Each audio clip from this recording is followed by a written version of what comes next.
Oh,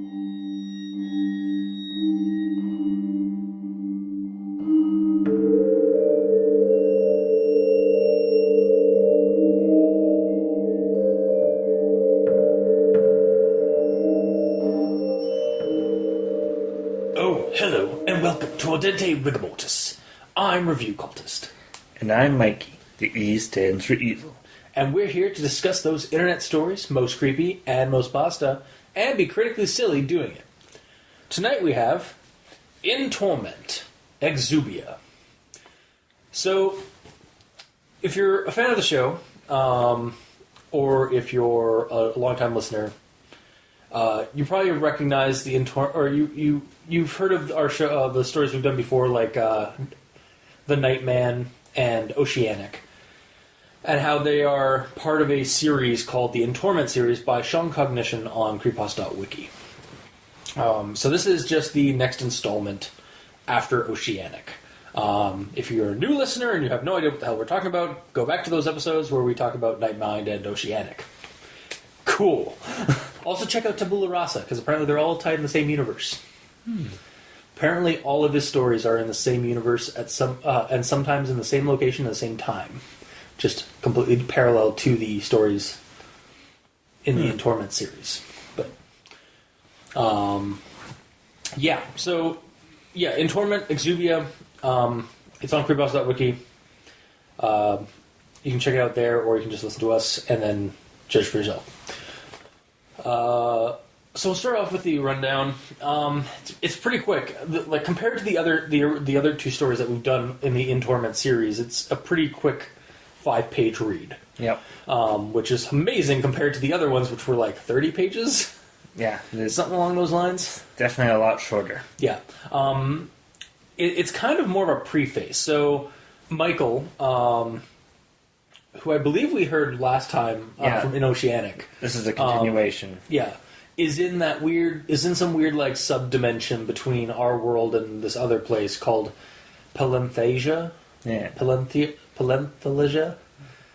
Panthalasia, that's it. Yeah. It's basically the name for the ancient sea that surrounded Pangea back when there was a supercontinent on Earth.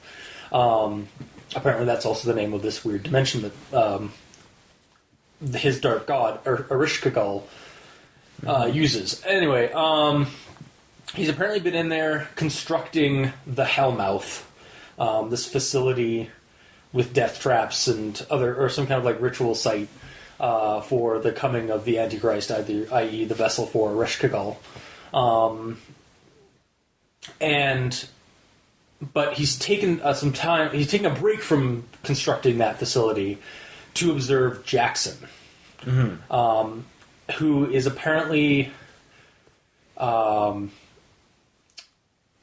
pawn in the plan to get Ereshkigal into our world. Yeah.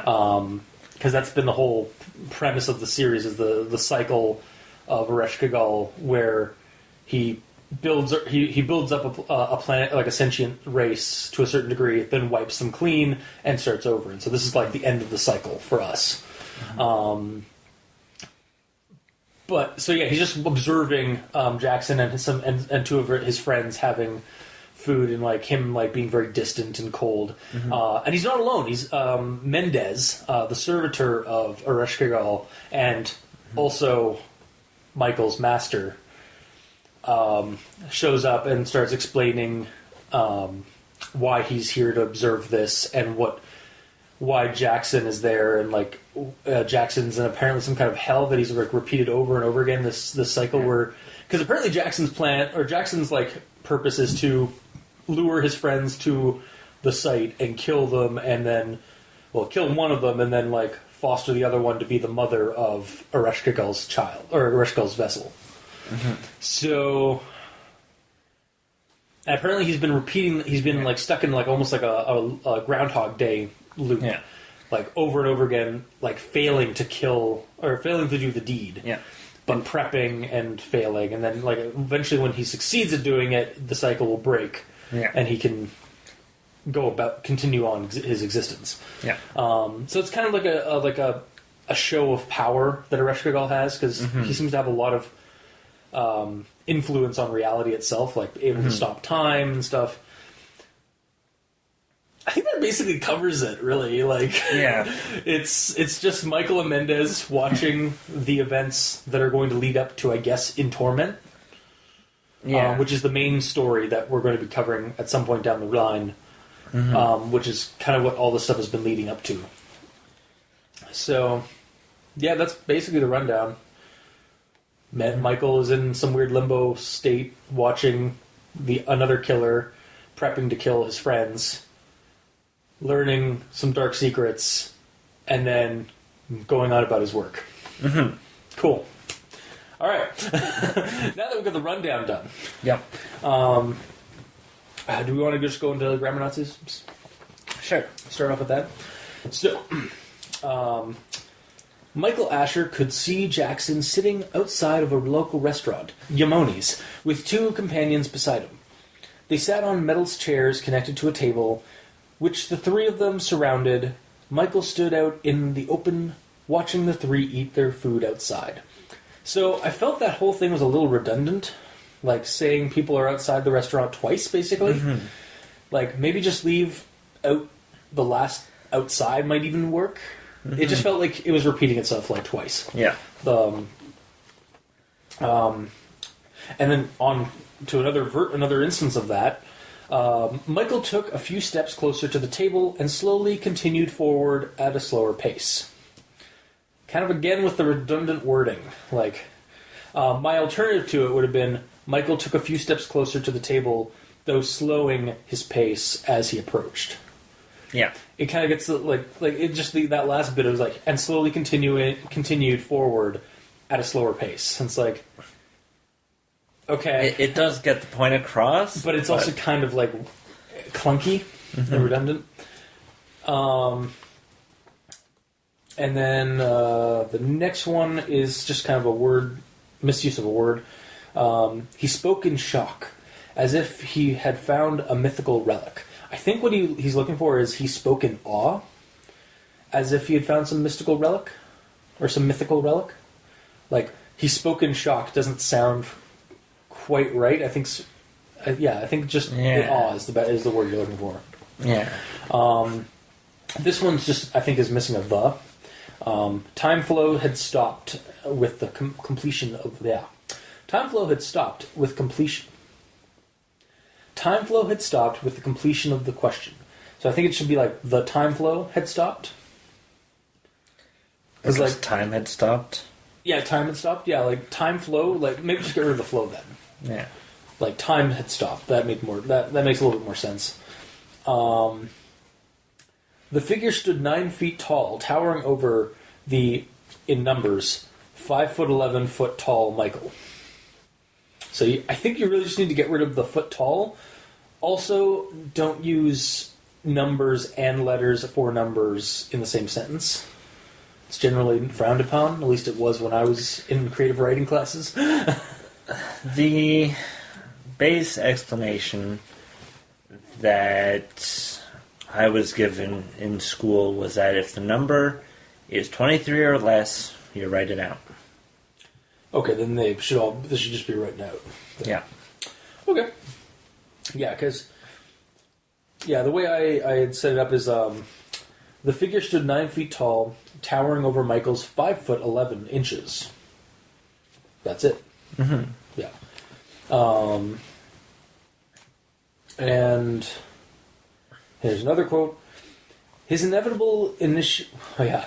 I remember this one. Okay. His inevitable initial failure already has a punishment ready to take its course. So I think you really just need to switch inevitable and initial for it to sound a little bit better. Like, his initial inevitable failure. For some reason, when I read his inevitable initial failure, doesn't like. I think like initial should take precedence at the beginning of that sentence because it's his initial. It's failure, clunky. but it's inevitable. Yeah, it is a little bit clunky. Like, you're using two descriptions, like initial, Yeah, and what's the second one? and inevitable. Inevitable. So, inevitable Like is more of a at the ending Whereas initial is the beginning, right? The way I think he's trying to get across is that his initial failure, like his failure, like he's always going to fail this, or he's always going to initially fail, or like he's never going to get it right the first time, and it's just going to keep, since it keeps looping, he's stuck doing it constantly. Yeah, but it is clunky. Yeah. Although for me, I think just a switch the two words order might fix it a little bit better, or might make it a little bit more. Might let the line like run a little bit better in your head. Mm-hmm. Jackson tapped. Okay, so here's another quote. Jackson tapped his fingers on the table in succession, looking around the area slowly. Wait, I think I might have just corrected it myself. Sorry. Jackson tapped his fingers on the table is succession. So it just has in that quote. It just has like it's supposed to be in succession, not is succession. Yeah. So it's just a little single letter need to be fixed. And then this one's 2 lines, but it's a quote. Why have you been so hostile lately? We didn't do anything to you. Microaggressions aside, you make me fucking psycho sometimes. You know that? I don't know 100%, but I feel like it should be microtransgressions aside, not microaggressions. Like microtransgressions make a little bit more sense because transgressions like you're crossing him or something like that, or like you've slighted him over and over again, kind of thing. And it's also one of those things where Jackson is doing nothing. Yeah, and he does nothing. And we'll get into that in my actual thoughts. I hate how you're doing nothing. Do something. I hate you being a good friend. All right, do you want to go to your grammar Nazisms? All right, I have one. Wow, how did I take over this part of our scenario? Do I care that much? I think it's because Gamer in Yellow isn't here. Yeah. Someone had to pick up the slack. Apparently. Mm-hmm. Anyway. So, the quote is, Jackson had went through this situation hundreds of times in his head, but he wouldn't ignore the importance of Enki's will. So it's that whole had went. It would work if after had went they had the word through. Michael had went through. Well, it still had went sounds weird. Enough. Yeah. Any suggestion on how you fix that? Had gone. Yeah.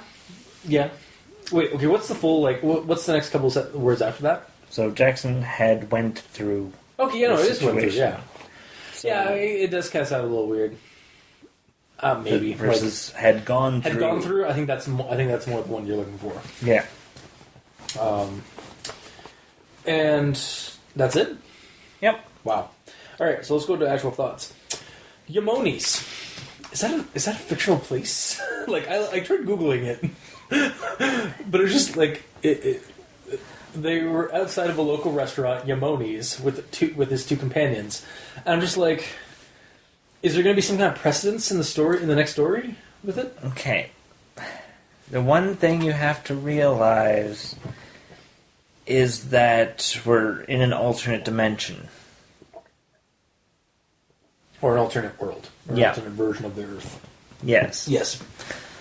Because of the fact that this guy is stuck in the loop and... Oh, no, he's stuck in the loop, but it's still his Earth. Like, it's still his... But reality. I think at some point they explain that there's multiple dimensions. Okay, so... Yeah, they do explain it, but at least the way I interpreted it, was that there's the Earth, at least the Earth that is described in the series as a story, that's supposed to be our normal Earth, with our normal things and normal places and stuff. And then there's Panthalasia, which is like, I guess there's Panthalasia, which is like a limbo, like kind of like a crossover, a crossing, like, a crossing over like dimension. Like it's not here or there, but it is in the same time, like one of those weird spaces. And then there's Reshkagal's domain, like the Abyss or whatever, or Panthalasia proper.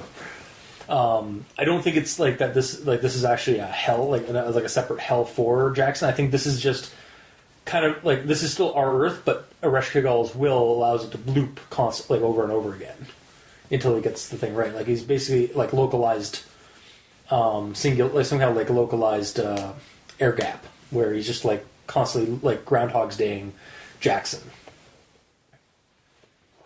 Well, I took it as there's multiple Version of the world. dimensions. Okay, so like he's basically trapped in a version of Earth where Yamonis exist. Yes. Like no, like I feel like Yamoni. This is so dumb, but like I feel like Yamoni is super not important to the story, but it's like just like other than a little bit of like world building. I don't think it's actually like I don't think it's like made up for that dimension. I think it's just a place that they go to like as like in the real world. Okay. But maybe they've made a copy of it in with your interpretation. I think they've just made a copy of that instance, and he just repeats it over and over again until he has the guts to actually kill his friends. I just envisioned the main guy was Ereshkigal Ereshkigal, as the line cook or something of this restaurant. or Mendez with his deer skull head. It's like, would you like fries with that? That's actually something else. I don't think I actually mentioned it, but Mendez speaks multiple times in the story. I don't think we actually get a proper description as to what his voice is, aside from it being menacing or aggressive on occasion. when Michael is sarcastic to him, sarcastic back to him. Like I feel like we made like as much as description as we get from this writer in terms of like certain spots. I feel like maybe we should have gotten some kind of like description as to the voice of this elder god or this demi elder god. Messenger of the Elder God, or whatever Mendez is. Well, and the other sort of question is he actually talking, or is he just putting his voice into Michael's head? That's true, yeah. Because I don't think the deer head actually like chatters. Although that would also be kind of creepy if it chattered while he was. That would be a cool description though too. Like he's like Michael could hear Mendez's like. Gravelly, deep voice, even among the echoing with the chattering of the skull. Mm-hmm. Like that would be kind of cool, but yeah, we don't get that description for the voice. You just kind of have to make it up as you're listening or as you're reading. Mm-hmm. Yeah, so that was I guess Yamoni might come up later in the story because I think in Torment takes place in the same town. I'll get into it a little deeper because like we did get we actually got a reply back from ShawnCognition on our Gmail like back when we did Oceanic, and he answered a few questions that we had about his system, and even gave us or even sent us a link to a lore timeline that he had made, which is pretty damn thorough. At least in terms of like where events transpire in the timeline of this Earth. So, moving on to the next thing, which is Mendez's Mendez's outfit, aside from the deer skull and stuff, is a black robe bearing a red copy of the icon of Enki. Though it was stitched onto the robes, not made in bronze. What exactly is the icon of Enki? I don't remember if Oceanic actually gave us a symbol of some kind or a description of the icon of Ereshkigal or Enki. Yeah, I don't know. It's just is it maybe a deer skull? But in bronze? But yeah, like in bronze or something. And then like if that so like a red copy of the icon stitched onto the robe. So is it like embroidered onto the thing, or is it like just like a piece of red cloth with the insignia on it rather than a badge of some like a bronze badge? Well, might get it in Torment, but maybe add that description. Don't just say the icon of Enki because. again, like we're reading this story like in chronological order, and maybe that's not how it was originally meant to be read, but that's how we're reading it because that's basically what it says how it says to read it in his chronological order readings. Yep. So the supernatural entities Yes. that don't know how to sew. So we got slave labor here Yeah. that had to sew this symbol on, which is why it's not in the brass Or bronze. or bronze. Yeah, the bronze. I suppose. Because I mean, he's got all these other powers, but he can't make the symbol. Yeah. But yeah, I just like I wouldn't have minded a description of the icon of Enki. Yeah. Just like because honestly, either for me, like I did try to Google like icon of Enki, and all I came up with was in Torment, like just down the line. Even Google Images, the best I could find was like, and maybe it is like a red like skull kind of thing, like almost like a pentagram-y kind of thing. But honestly, every time I kept saying it, I just all I could think of when I read that was just a giant capital E in a patchwork in a piece of patch red. Nice. I actually drew up Mendez. It's actually I like how the guy turned out. But yeah, I just like slapped on a little like patchwork cloth with E on it, with a capital E. And the other thing is that the red could symbolize the status of Mendez. Yeah, like he is Ereshkigal's like right-hand man. Yeah. Or right-hand deer-skulled man. Elder god. Demigod. I don't know. and he might not be allowed to wear bronze. That's true. So would the bronze maybe go to Dread? The good guy, or the good version, the good side of Oceanic, which, as I found out from our email, apparently Dread is not supposed to be actually necessarily a good guy, but is supposed to represent some kind of morality, or the morality of man. I will pull up that email in a second just to grab that information. But, Okay. first, I figured we'd get our thoughts out first before we go to basically word from God information. So, okay, with Mendez again. The bony left hand of Mendez took hold of Michael's right shoulder. As the skulls began to move as if it still had a muscles... Wow, that's wrong.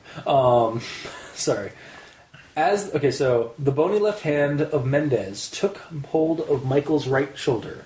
As the skulls began to move as if it still had a muscles to help it do so. First off, get rid of that A between had and muscles. Secondly, the skull's what? He's made of skulls. Okay, yeah, initially I was like, wait, so is it just like a bunch of skulls? But no, like, I think it's the skull's right shoulder, maybe? Like, as well? Well, it shifted? It's probably supposed to be more like the bones, because the bones moved even though they had no muscle. Or, like, I wonder, does Mendez talk right after this? Because maybe that's supposed to be, like, as the skull's, like, jaw began to move, as if it had muscles. That might be it. So it's just missing... So it's actually a grammar mouse, isn't it? Because it's missing the some description there. Mm-hmm. There's also an instance later, I think, where Mendez's like head moves like, and the way I read it, it was just like it just his head just like bent right back. So he has a flip top head. Yeah. Like to meet the gaze of Michael, like he turned around and then like whoop. I can still see it. Yeah, exactly. Yeah, like just like turned away to face away from Michael, and then his head just like tilted all the way back to meet his gaze, and with his like jaw barely hanging on. And then this is the I don't have a quote, but basically just regarding the confrontational nature and the recent history of these kids' friendship. Seriously, you apparently have gone a week of this kind of attitude, how are you still hanging out with this dude? Yeah. Like, well, it's one of those things where if they were lifelong friends, it'd be like, I'm annoyed with your attitude. but he's been like this for a week. Honestly, after if like a week of that, like I'd be questioning why I'm hanging out with you. Well, but Or like, and after like so like failed attempts to try and like figure out a way to like solution, like I'd be getting very frustrated. I'm actually up there with Joseph because like I'm like, the fuck is your problem, asshole? the question becomes, how much interaction did they have in that week? Because he was supposed to have that week of planning and doing things, and then because he didn't do the planning, he's stuck in a day loop. Yeah, that's true. Like, I don't know, I also feel like some of this might get explained in the next one, but as right now, like, I'm really, like, I do not, like, Jackson is just, I mean, congrats, you're making me really hate this guy. Well, the problem is that he's essentially apathetic, doesn't want food, almost doesn't want to be there. He's trying to distance himself from his friends, but yet he's hanging out with them. Well, I guess to get like make sure that they go to the place the next day. Yeah. I don't know. It just seems like, was he always like this? Like, I feel like I'm gonna go with no.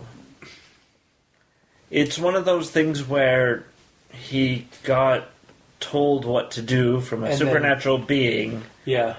And he's still dealing with the internal conflict of what he has to do. I guess part of this could be because he's been trapped in this loop for like countless times. So he's like basically, he already knows like that this is just going to loop back around. They're not going to remember any of this kind of thing. If he fails. Yeah. And I mean, if they're not going to remember it if he actually succeeds, technically, because they'll be dead. Yeah. Yeah, I know. And Michael kind of says it best. Seems like a bunch of angsty pricks. I was like, yep. At least one of them is. Yep. The other guys are actually are fine. Like, and again, we kind of get some information because the timeline. I assume we'll get more information in the main story about who Jackson, Joseph, and Natalie are in relation to the other stories in this universe as a whole. And then we have the thing that comes up, I think, happened last time, where we get Ereshkigal as the name drop for most of the story. But then we start getting the name drop of Enki, and I'd forgotten that Enki was also Ereshkigal. And then there's a line said in the story where Ereshkigal, or all the other names he's been called throughout your history. And I was like, then just use one name. Like, yeah. It does come off a little. I understand, like, it's an elder god, or it's an elder Tor from beyond, or from like the dawn of our universe, and those things tend to get different names throughout history from different cults, different religions, different cultures. Hell, even in like the Sandman series, like Sandman is not like in the DC or Vertigo or the Neil Gaiman Sandman stuff. Sandman has different names depending on your culture and some of that. Like, so that kind of like mentality, like it makes sense to me, like why this thing would have different names. But maybe just address that initially, and then just use one name. Yep. Don't use Enki, and don't use Ereshkigal together. Just use the one. Yep. Like, we just need one focus. Yep. And that's basically my notes until the end, or before we go into final thoughts and like kind of information that we got from the actual author. So, do you have anything else? Do you have anything to add? Well, just adding to the whole Eshergal Enki thing. Yeah. Like, you wouldn't take a regular character and it's like, well, this is Bob. He also goes by Bill. And then halfway through the story is like, hey, is Bill coming? No, Bob's coming. Well, they're the same person, aren't they? Like, so we find out his name's actually Billy Bob. Yeah. Yeah. Yeah, no, like, like it would be like having. I'm actually trying. It kind of makes like the Cthulhu mythos, like because that's the thing I tried to this. Although the more I read this series, the more I kind of feel like it's kind of more like a mix between Lovecraft and Hellraiser, just in terms of like the evil intent. Is a lot more a Hellraiser thing, from my knowledge of that than Lovecraft. Lovecraft's more, I don't care. You're just a speck. Whereas this, it seems like intentionally guiding humanity. That feels more like that, or like Nyarlathotep, who has 1,000 faces, 1,000 masks. So like he goes by like multiple different names. So like, but usually you have like one name throughout the entire story, and then at the very end it's revealed that it was Nyarlathotep the whole time. Yeah, so that's just like my last thing on the name thing is just like maybe just. I understand you have this cool world building, and I'm totally down for the Elder God, like, or this like Elder Torah thing, and the cycle that's going on, some of that. Like, I am very interested in that mythology, this mythos that's being created. Keep it simple when you're telling your story, because that is also kind of a meta kind of thing that you will confuse your readers with. Also, just kind of bring up, because we didn't really address it, but so it's called In Torment Excubia. And I actually just this morning looked up what Excubia was. It's Latin for watching, keeping watch, watch guard, people keeping watch. So, kind of makes sense. Yeah. Because they're Mendez or Mendez is making Michael watch the events transpire that I assume will probably happen again, or be from a different perspective in Torment, the main story. Yeah. Do you have anything else before we go into? Or well, was just the name. Well, I have a couple things, but I don't know if they end up being final thoughts. Okay, so you want? Things, Okay, so we'll do that. All right, so yeah, we did get, like I said earlier, we did get an email from ShawnCognition about some questions that we had about Oceanic. So basically, he explained that like all his stories were written in one universe, and that includes Tabula Rasa, which was set in like a futuristic space orbiter or like deep space thing. And then there's apparently micropastas he's written which take place in the same area as in Torment and even in the same time. So that one was called Eidolon, which we might cover later. Dread, which we were wondering because he kind of sounded like an angel of some kind or some kind of like good force. Apparently he didn't intend for him to be entirely like...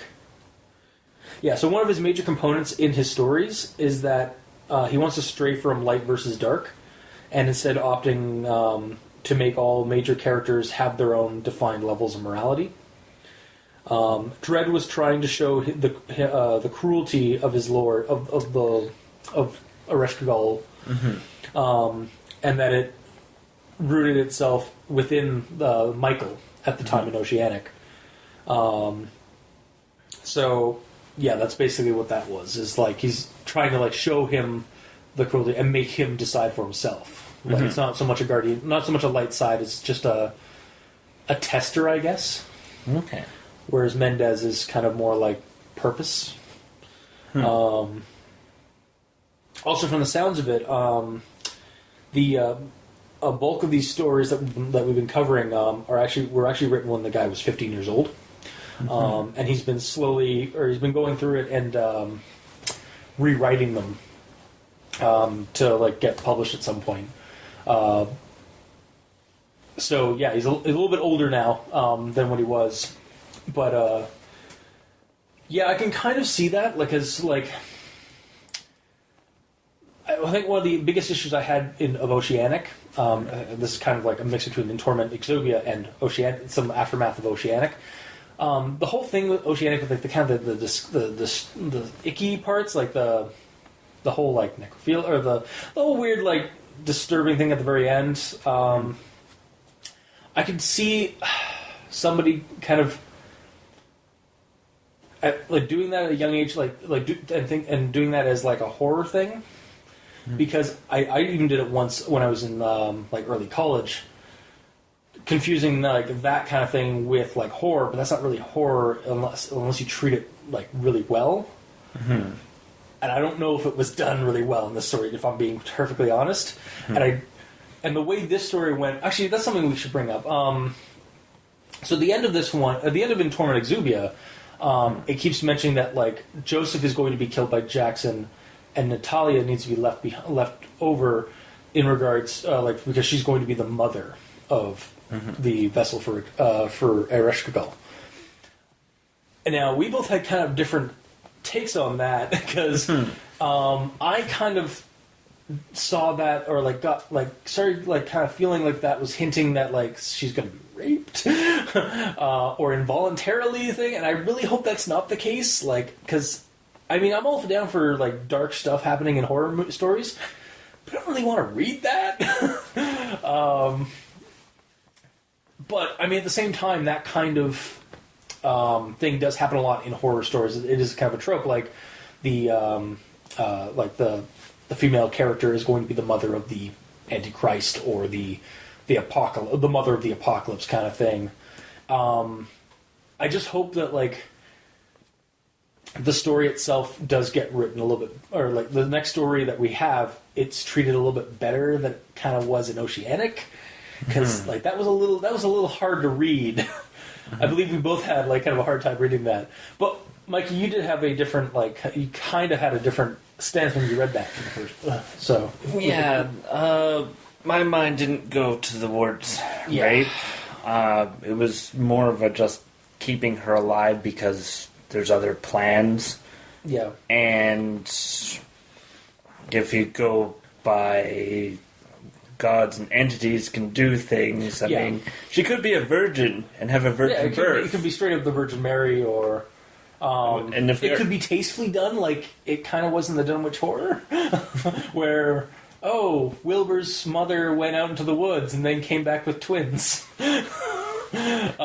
Also insane, insanely insane. Or, and this is also an option.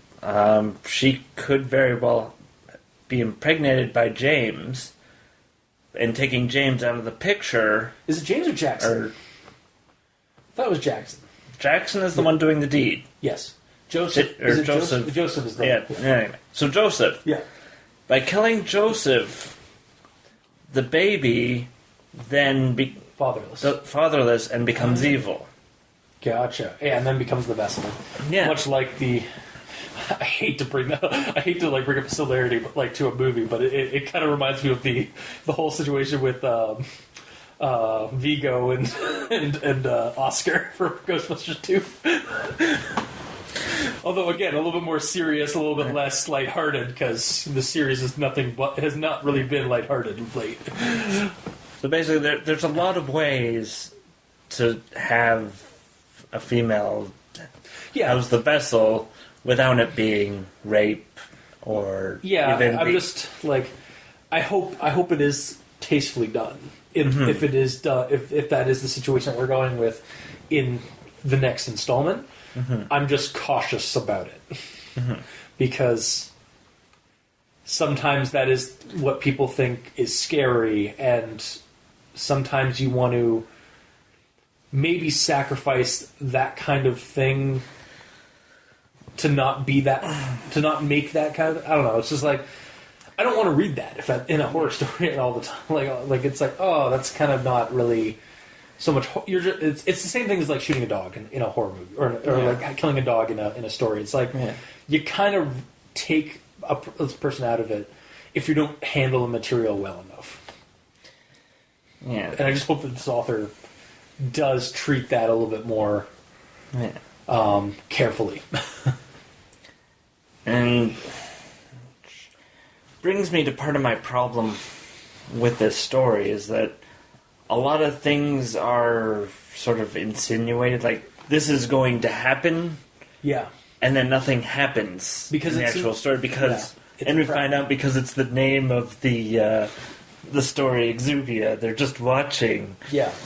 So it's... I also wonder if this story was if In Torment was done first, was written first, and then in Excubia was done as an aftermath thing, like as a prequel, like how like some prequels kind of are done. I'm not sure. I actually don't know 100% if this was written before or after In Torment, but.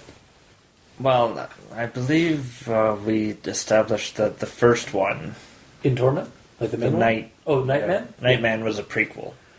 That was written prior or... After. Was written after, yeah. So, this, because nothing happens, it's sort of a... It's there... Is it really part of the next story? We don't know.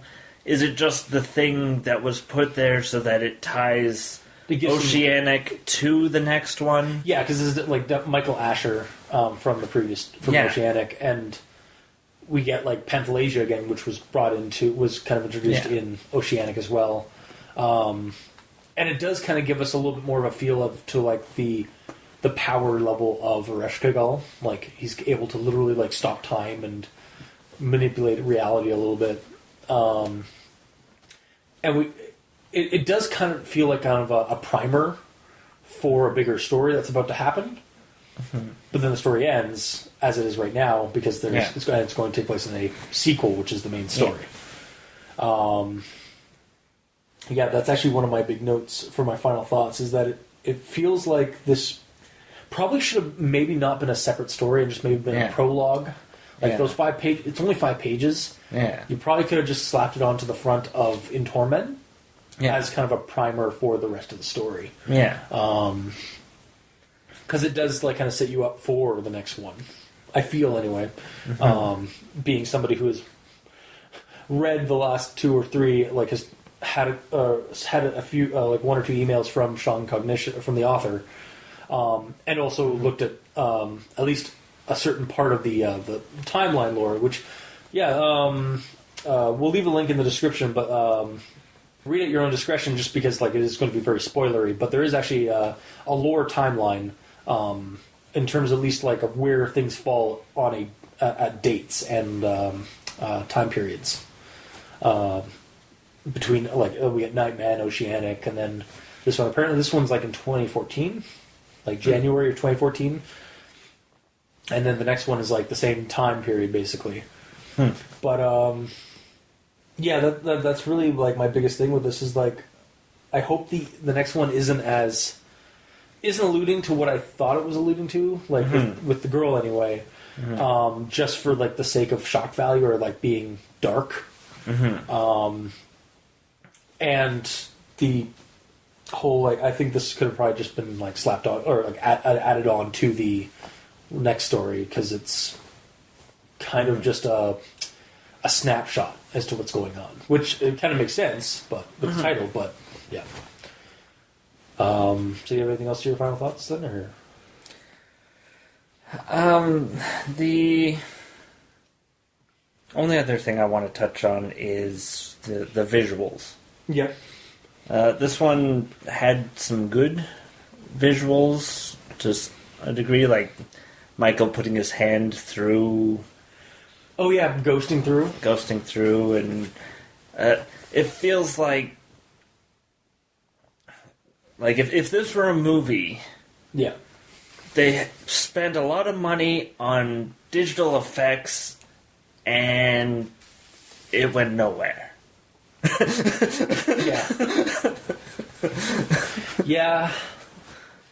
Like it's kind of like a sci-fi movie, or like a sci-fi movie that's like supposed to be like a tie-in to another movie, like a blockbuster movie. I can kind of see that, or like kind of like a made-for-TV movie that's based off of a larger movie. Yeah, I can see that. Like, yeah, because like I did like the visuals of the descriptions of like when he's like in between the two universes, between the two worlds and stuff like that. Actually, sorry, another thing I just realized I did for some reason wasn't on my notes, but I highlighted it early on when Mendez tells him where he is, like Panthalasia. Michael is a little bit like kind of. He's sarcastically expositional. Like it's like, oh yes, that world between worlds that it like goes on like this little like diatribe about like the basically describing what panthalasia is, and it's done up like a snarky bit of dialogue, but it kind of comes off as way too on the nose exposition. Like I feel like it could have been like maybe not make it a part of dialogue, make it like a thought that he had, like describing where he is. Okay. But yeah, like other than that, like that's that was the only other actually instance where I was like, okay, that's a little too exposition, like that's too much of a dump. So yeah, well, too much of an explanation and the story that goes nowhere. Yeah. So it's like, yay, we get story building, but no story. Yeah, we get a little bit. Yeah, and we get world building, and we get some like primer for the next one, but that's about it. Yeah. Yeah. Hopefully the next one meets up to the build-up that has been going on. I have no idea where it's going to... Like, I don't know if it's going to be, like... I have not read, like, past the timeline up to this point. I have not read... Oh, yeah, I guess I'll bring up the part of the timeline thing. This is, again, like, kind of... It might be spoilers for Torment, but... so Joseph, I found out through the timeline, is actually the grandson of...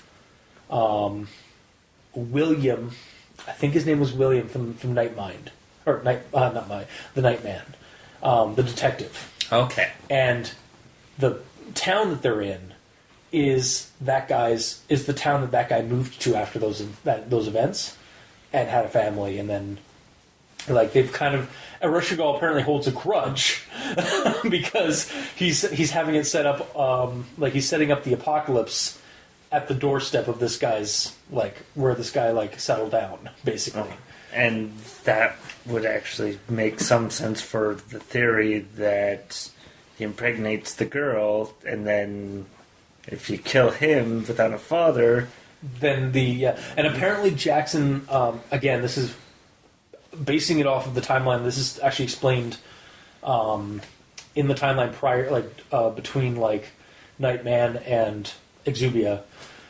Apparently Jackson, the reason why he is chosen is because his soul is the soul of the killer from Nightman, but without any of the his soul has all the evil that guy had, but none of the baggage. So that's why he's been like raised by Ereshkigal, or Ereshkigal's been like talking to him or like kind of conversing with him since birth. Which again, kind of is like, so has he been like, been friendly with people, and then just now like has like implementing his like diabolical plan to be evil, or has he always been kind of standoffish and assholey? Yeah, that. Based on that, it seems like he's more been standoffish and assholey. Because I mean, if like he's been dealing with it his whole life, yeah, then. He has that ingrained. Yeah, like he's basically been in bad seed since day one. Like literally, his soul is that of a killer from the 20s or 30s, wherever Nightman fell. Sorry, it's been a year. Yeah, since we did that one. But at the same time, like he is, it does describe in this story that he has been trying to distance himself from his friends. So maybe he hasn't been like. He hasn't treated them badly that whole time. It's just he's trying to distance himself now, so he's acting like a jackass. But I guess we'll find out, hopefully, in Torment, the main story. Which, again, yeah, like going back to what I was saying, like I don't know what it's going to be. Like that's why I'm kind of interested in where this story's going. I'm just hopeful it doesn't go too like creepy dark. Like and creepy dark in that like I hope somebody doesn't get raped. Or that that it's done delicately. Yeah. You're cautiously optimistic. Yes. So, I guess that's where we'll leave it for now. Yes. Do you have anything else to say, or are you good? I'm pretty sure I covered all the things that need to be said. Yeah. Yeah, I still like the mythos of it. Would I recommend it now, like as a standalone? I don't know if I would recommend it. At least without because we read it knowing the stories before, but I feel like this is kind of unnecessary. I feel like it'd be more enriching if we had read in Torment first. So like for me as a standalone story, I don't think this is actually like my recommendation would be just to add this to as a prologue to In Torment. Like maybe read this and then immediately after read In Torment. That's all I can really kind of recommend it. Yeah. So. Yeah, and I'm on the same page. As a standalone, it's not that great because nothing happens. Yeah. As I've stated before. Yeah, and snapshot fiction is interesting or as novel, but no. yeah, this one this one has the benefit of being tied to a greater story that we know is there is a greater story, but yeah, I just don't see the purpose of it if you already have the story there. So, but we'll have to find out what goes on in Torment. Yeah. Now, if it's a bridge that bridges Oceanic to In Torment, yeah, then that might make sense. Yeah. But again, because we haven't read In Torment, we don't get that. Yeah. So, look for the future when we eventually read In Torment. And see if this was a good bridge or what the purpose of In Torment Excubia was. So, I think that's it for this week's episode. If you like what you heard, if you didn't, leave us a comment in the comment section below where this gets posted, whether it be on QB6, Facebook, YouTube, Tumblr. We're both on Twitter, so you can leave us messages there. Mikey's at the E stands for evil. I'm at Review Cultist. And you can leave us emails at aldenterigamortis@gmail.com. That's ALDENTERIGAMORTIS@gmail.com. Where you can also leave us suggestions for other creepypastas you'd like us to discuss on the show. If you'd like to help us support the show, you can spread the word and go on to iTunes or any other streaming site that this podcast is on and rate and review us if they have such an option. It helps us. It lets us know how we're doing and lets those programs know that we're being listened to and helping us spread. Every little bit helps. If you want to check out the title cards for each episode, you can go to crazonstudios.tumblr.com or on the YouTube channel, Al Dente Rigamortis, where you can check out the video versions of each episode. And if you'd like to support the show further, you can go to Patreon and look up Al Dente Rigamortis, and you can choose the backer tier you'd like to support us at. We have behind-the-scenes content, special episodes, early access. Mikey and Gamer in Yellow have their own little show on the Patreon that goes out twice a month. Al Dente Reloaded and Al Dente Revelations. Al Dente Reloaded is at the $5 tier, where they review the stories that they were not privy to in the early days of Al Dente. And Al Dente Revelations is at the $2 tier, and you guys basically just riff on our show. On the shows that you weren't on. To see if your thoughts coalesce with ours, or just how differently the views are. Which sometimes are very, very different. But they're both a treat. So yeah, you can listen to you can check that out. And for our patrons that are already helping support the show, thank you immensely. You're helping us keep the hosting bills at bay, and we very much appreciate that. So, until next time, I have been your host, Review Cultist. And I'm Mikey. The E stands for evil. And this has been Al Dente Rigamortis. Sleep well.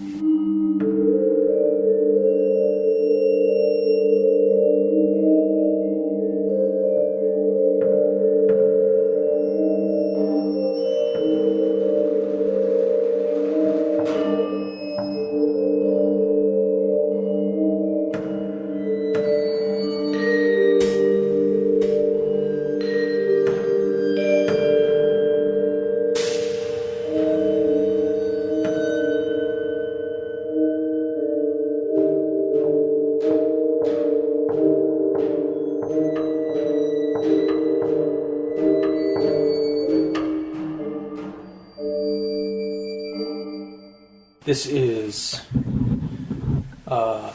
In Torment, In Torment, Excubia.